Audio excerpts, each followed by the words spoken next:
Nous continuons l'ordre du jour. Patrick Ayache. Très bien, merci Madame la Présidente, merci mes chers collègues pour votre écoute. Juste avant de vous présenter la première délibération, je voudrais, comme je le fais à chaque session, et dans ce souci de transparence dont nous avons beaucoup parlé aujourd'hui, vous faire rapidement un bilan, cette fois-ci de l'année qui vient de s'écouler, en matière de l'exercice de l'autorité de gestion. D'abord, vous indiquer que nous avons clôturé la génération des programmes précédents 2007-2013 avec des programmations qui sont de l'ordre de plus de 100% sur les PO de Bourgogne et de Franche-Comté. Je le dis puisque ce sujet avait fait l'objet de plusieurs questions et de plusieurs débats. Il est bon qu'aujourd'hui vous sachiez que nous avons remis à la Commission européenne ce bilan avec les taux que je viens d'indiquer. Deuxième information, je crois l'avoir déjà dit peut-être, dans ce cas-là, pardonnez-moi, mais vous rappelez que nous avons été accrédités par le Premier ministre en tant qu'autorité de gestion pour les 3 programmes. Et je profite de cette information pour remercier les services de la région Bourgogne-Franche-Comté pour le travail réalisé et qui a permis cette accréditation et qui permet évidemment la poursuite de la programmation. Je voudrais également vous indiquer que notre programmation, qui se termine désormais, qui est terminée pour l'année 2016, nous amène pour le programme opérationnel de l'ex-Bourgogne à 10,25%. Pour le programme opérationnel Franche-Comté Massif du Jura, 25%. Je précise que s'il y a une différence entre les deux programmes, c'est parce que la Bourgogne était autorité de gestion avant les programmes actuels et qu'ils ont dû donc clôturer les rapports dont je viens de parler. Pour le programme de coopération Interreg, 28% de programmation. Et enfin, pour les 2 PDR de Bourgogne et de Franche-Comté, pour lesquels, avec Éric Houlet d'ailleurs, nous nous sommes très largement mobilisés ces derniers jours, nous atteignons un taux de programmation de 21%. Il nous reste désormais 4 années. 4 années de programmation pour atteindre le double objectif que nous nous sommes fixés et que je me suis fixé et que j'ai indiqué à plusieurs reprises dans des réunions publiques, consommer 100% du 1,4 milliard dont nous avons la responsabilité et ne rien avoir à rembourser, c'est-à-dire allier le dynamisme et la rigueur. Sur notre grande région, je voudrais rappeler que nous avons réalisé cette année 4 réunions départementales en Franche-Comté. Nous allons poursuivre sur le côté bourguignon. Nous avons fait 4 réunions départementales avec les PME en Bourgogne.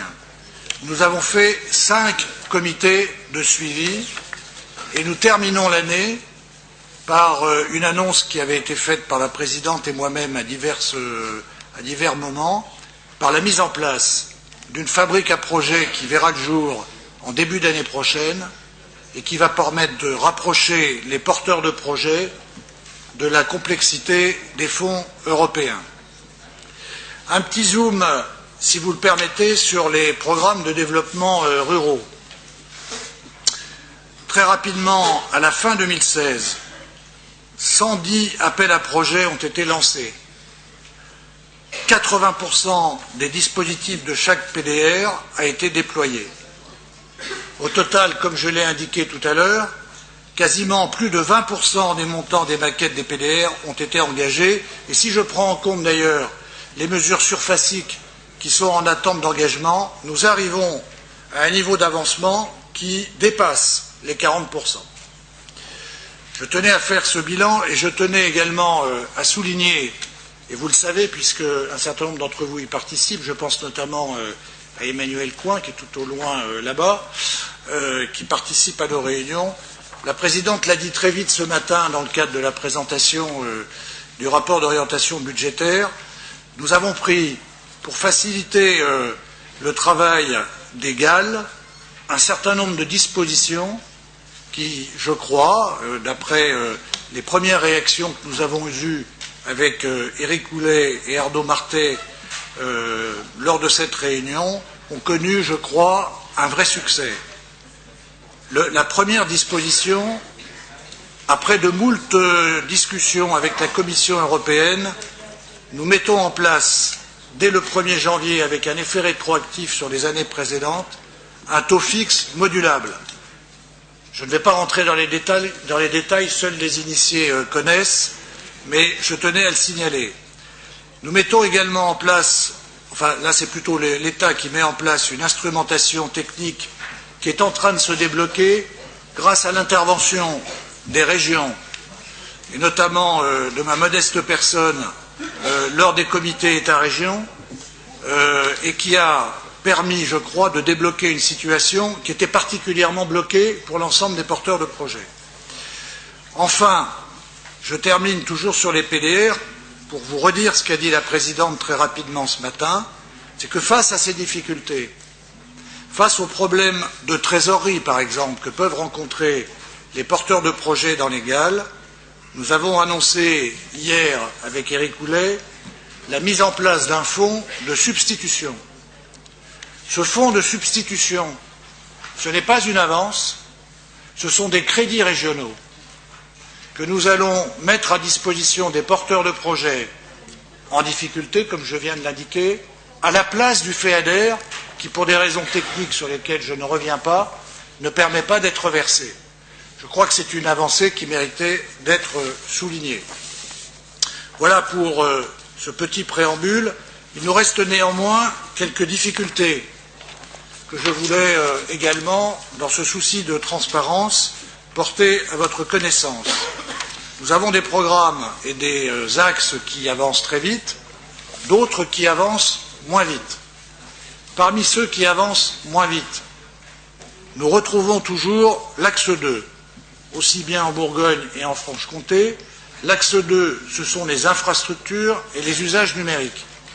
Sur les infrastructures, je crois qu'avec les départements et Patrick Molinos, nous avons pris les dispositions pour vous aider, je dis vous parce qu'il y a un président de département dans l'Assemblée, et faire en sorte que les millions que nous avons programmés sur les deux programmes Bourgogne et Franche-Comté puissent être très vite mobilisés, et on a aidé à définir ce qu'était une prise raccordable. Mais néanmoins, j'attire votre attention sur la nécessité absolue désormais de booster les programmes de développement sur les infrastructures dont la responsabilité appartient aux départements.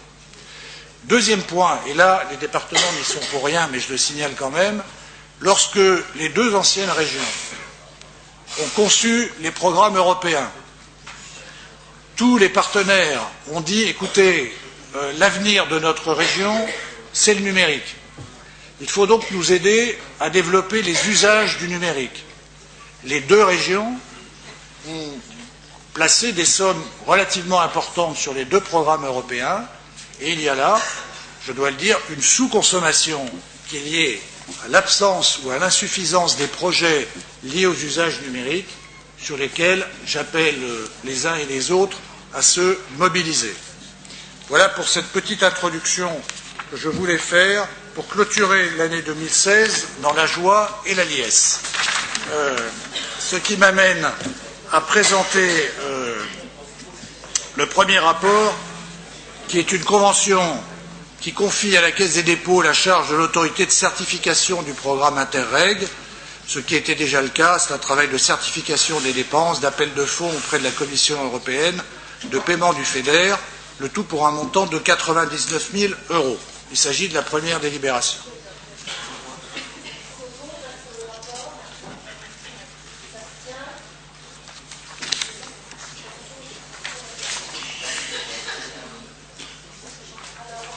On continue.